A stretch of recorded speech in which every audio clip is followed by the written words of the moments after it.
Est-ce que c'est important de s'arracher les cheveux? De se crisper pour savoir si c'est normal pour un chrétien de fêter Noël? Est-ce que c'est normal pour un chrétien de fêter Noël? Je suis allé regarder, alors je me rappelle plus, il semblerait que ça vient d'un truc latin qui disait, qui parlait de des naissance. Que reste-t-il du premier Noël? Qu'est-ce qui reste d'un événement prodigieux que chacun rappelle sur son calendrier? C'est quelque chose de fantastique, Noël. Quelque chose de merveilleux qui est arrivé à l'humanité. On vit actuellement dans l'ère du Christ, est-ce qu'on en est conscient? On vit un événement qui dure jusqu'à temps que Dieu décidera de l'arrêter, c'est-à-dire le retour de Christ, de la mystérieuse incarnation du roi divin. Qu'est-ce qu'il en reste aujourd'hui? Il reste la croix, il reste la résurrection, il reste l'assurance que les hommes ont maintenant un médiateur auprès de Dieu. Il reste le pont, un pont magnifique, que l'enfant de Bethléem a dressé entre la terre et le ciel, entre la détresse humaine qui a vécu le péché et qui vit encore le péché aujourd'hui, et la solution de Dieu, la bonté et la grâce de Dieu. Cette intrusion inhabituelle de Dieu dans les affaires des hommes, il reste que l'apôtre Jean écrit, vous allez voir, c'est tout un des versets qui ne se suivent absolument pas, mais que j'ai réunis de manière à faire parler. Ça marche. Jésus, Christ, parole faite chair, est venu dans le monde, et le monde ne l'a pas connu. Il a habité parmi les siens, plein de grâce et de vérité, et les siens ne l'ont pas reçu. C'est exactement ce que Emmanuel a dit tout à l'heure. Après le premier Noël, il est resté le refus obstiné du monde de reconnaître le divin Messie, de reconnaître le bras de son Créateur dans le geste divin de Bethléem. Il a envoyé un sauveur. Le refus des religieux de recevoir leur Messie, ils n'en voulaient pas. Pourquoi? Parce qu'il était petit, parce qu'il n'était pas vaillant, parce que c'était pas un grand guerrier, parce qu'il n'avait pas d'armure, parce qu'il n'avait même pas de prestance. On n'en voulait pas. Il reste la porte fermée à celui qui venait établir sur terre son règne de paix et de justice.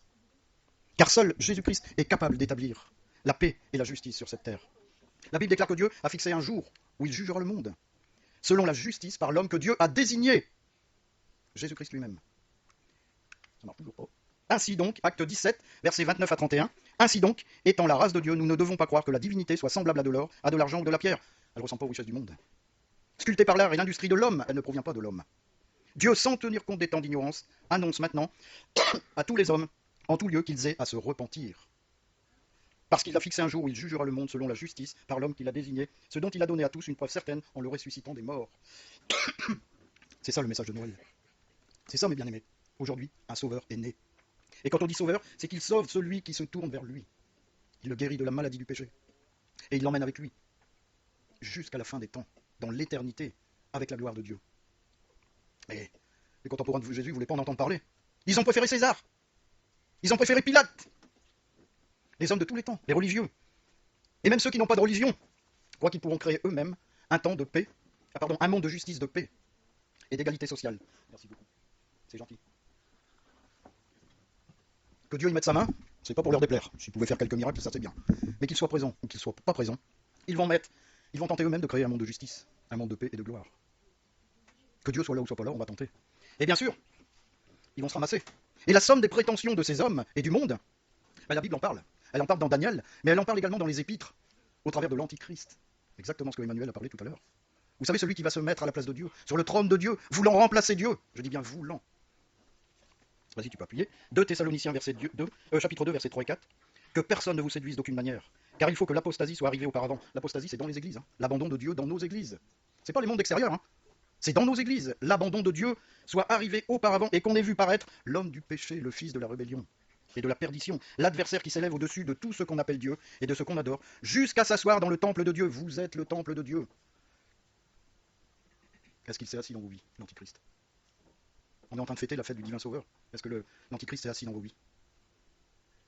Se proclamant lui-même votre Dieu. J'aime bien ajouter votre Dieu.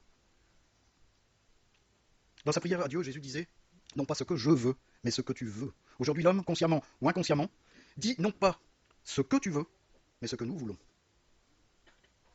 Et on le sent, le monde aujourd'hui va parfaitement bien. Tout va très bien, madame la marquise. Tout est en train de brûler, mais tout va très bien. Mais je fais ce que je veux, j'ai pas besoin d'un Dieu. On a enlevé les crucifix dans les écoles, maintenant vous avez des enfants qui vont même jusqu'à essayer d'empoisonner leurs profs. Tout va très bien. Il faut pas donner de fessée aux enfants, puis maintenant on est en train de chercher à 16 ans comment on va faire avec les délinquants de 16 ans, voire plus bas. J'ai arrêté des gamins de 12 ans quand même. Et pas pour des pécadilles, pas pour une banane volée chez un marchand. Je sais, Paul, ça fait rire, mais moi ça me fait pas rire. Ça me fait pas rire parce qu'on est dans un monde où les gens ont des droits. Voilà. Les enfants ont des droits. Ce qu'on voit pas, c'est qu'ils ne poussent plus droit, ils poussent de travers. Mais ils ont des droits. Et on les laisse tout faire. Et les enfants d'aujourd'hui, c'est le monde de demain. Alors vous voyez déjà aujourd'hui comment ils monde. Imaginez le monde de demain. Mais est-ce que vous croyez que Jésus est né pour cela?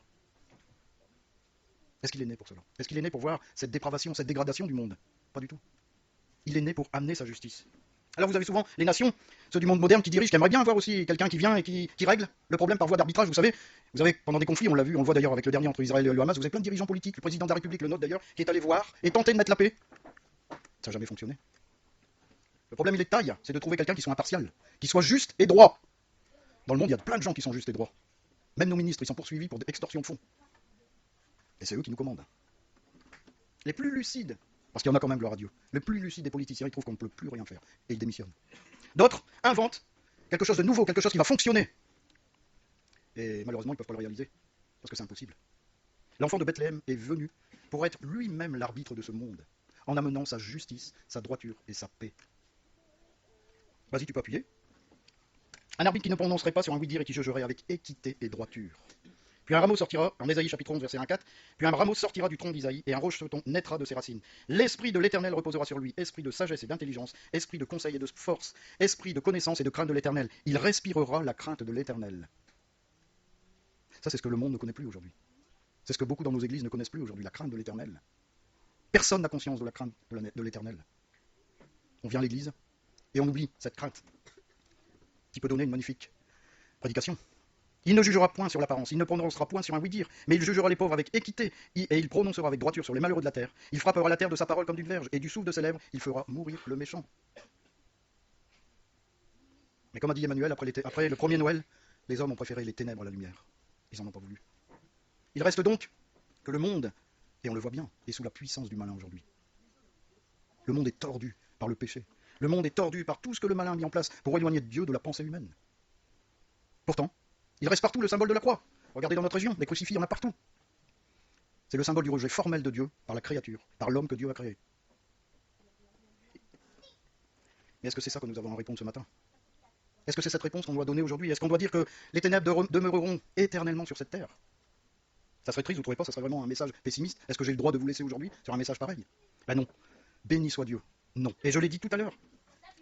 L'arrivée de Christ est le pont qui franchit l'abîme entre la créature et Dieu. Grâce à cette naissance, grâce à l'arrivée de Christ sur terre, ça nous permet à nous les hommes, ceux qui se tournent vers lui, d'être sauvés de cette maladie qui mène à la mort. La croix est un double signe. Elle est d'abord l'injuste condamnation du Seigneur Jésus, et que Dieu a transmuté en une éclatante victoire, celle du calvaire. La croix, comme je disais, est un double signe. Elle signe la faillite de l'homme. C'est un signe de la faillite de l'homme qui a refusé le Messie. C'est incroyable. Ils l'ont crucifié. C'est ce qu'on pourrait dire aujourd'hui. Ils l'ont crucifié. Mais combien d'entre nous le crucifient aujourd'hui encore, par nos actions, par nos pensées? Combien de fois on l'a crucifié? Dieu, au travers de cette croix, fait la plus belle des victoires. Ça a été une victoire totale, magnifique. Satan a été vaincu, le péché a été vaincu. Et là commence la nouvelle ère pour l'humanité. Et c'était dans le plan de Dieu. Après le Noël, ce premier Noël, il reste le triomphe de la vie, il reste le miracle de cette victoire complète de la lumière sur les ténèbres. C'est vrai que le monde entier est sous la puissance du malin. C'est vrai que Jésus-Christ est revenu dans le monde et que le monde ne l'a point connu ou reconnu comme étant le Messie. C'est vrai qu'il est venu chez les siens. Mais c'est vrai aussi que les siens ne l'ont absolument pas reçu. Mais gloire à Dieu. Parce qu'en Jean chapitre 1, versets 12 et 13, on peut lire: mais à tous ceux qui l'ont reçu, à ceux qui croient en son nom, il a donné le pouvoir d'être enfants de Dieu. Lesquels sont nés non du sang, ni de la volonté de la chair, ni de la volonté de l'homme, mais de Dieu. Je pensais déjà à ce que j'allais dire après. C'est la grâce de Dieu qui est intervenue ici. La grâce de Dieu. C'est pas ce que nous avons fait. C'est pas ce que nous sommes aujourd'hui. C'est la grâce de Dieu. Tout vient de Dieu au travers de Jésus-Christ. Alors après Noël, il reste que Dieu vous invite à la réconciliation avec lui. C'est ça la naissance de Christ. C'est ce moyen parfait d'être réconcilié avec Dieu. C'est Jésus qui a payé tous les frais. Il a tout payé pour nous. Tout. Car comme le dit l'Écriture, en 2 Corinthiens chapitre 5, verset 19, Dieu était en Christ, réconciliant le monde avec lui-même, en n'imputant pas aux hommes leur offense. Tous les cadeaux qui vont être faits là ne valent rien. Ce cadeau magnifique, c'est le plus cher, payé, parce qu'il a été payé au prix du sang de Jésus-Christ. Le cadeau, c'est la vie éternelle. Une vie parfaite en lui. Alors il ne faut jamais oublier que Noël, cette fête qu'on va fêter demain, c'est avant tout la fête du pardon de Dieu au travers de Jésus-Christ. C'est ça Noël. C'est cette venue magnifique de celui qui va faire que Dieu va nous voir comme au travers de Jésus-Christ. Aujourd'hui, tu peux naître comme Jésus-Christ est venu sur terre, de la même façon. Dieu te regardera avec les mêmes yeux. les yeux de l'amour. Alors, il faut se tourner résolument vers Christ. Résolument. C'est-à-dire de tout son cœur, de toute son âme. Rejeter tout ce qui n'appartient pas à Christ. Tout ce que le monde nous propose aujourd'hui, qui est magnifique, qui scintille. Il faut prendre contact avec lui. Vous savez, tout le monde est accro à son téléphone.